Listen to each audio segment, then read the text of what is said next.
Hallelujah, hallelujah. Praise God everyone.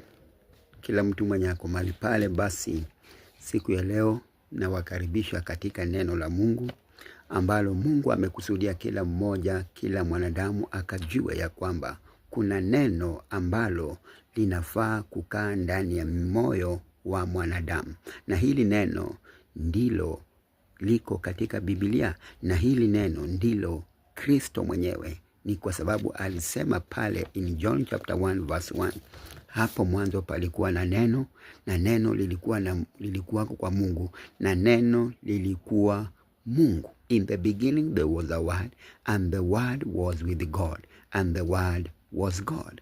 So I want to share this word today to everyone, so that everyone must know this word is alive. In Jesus name. Kila mtu akajua ya kwamba neno hili ni uhai wetu. Tunapumua kwa neno, tunavaa kwa neno, tunakula kwa neno. Sio kwa ajili ya nguvu zetu, bali ni kwa neno la Mungu.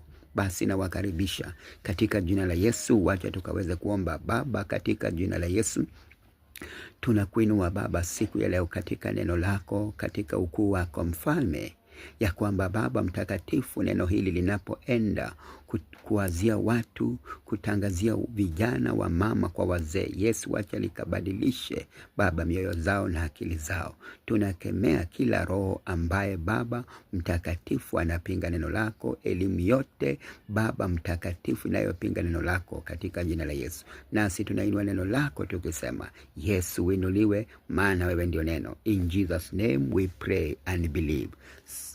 Amen. Kwa hivyo siku ya leo ninaenda kuzungumzia kitu kinasumbua watu kanisani. Kitu ambacho kinaitwa harusi. Harusi. Na katika harusi huwa tunaona watu wanataka kuvaa ring ya pete. Watu wanataka kuvaa pete ya kwamba ukivalisha mtu pete, huyo ndio mke wako.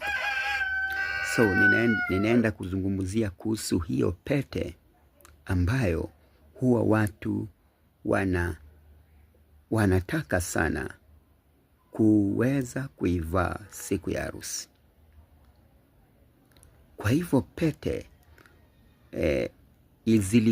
pete zilikuwa watu walikuwa wanavaa. Hata zamani watu walikuwa wanavaa, Waisraeli walikuwa wanavaa.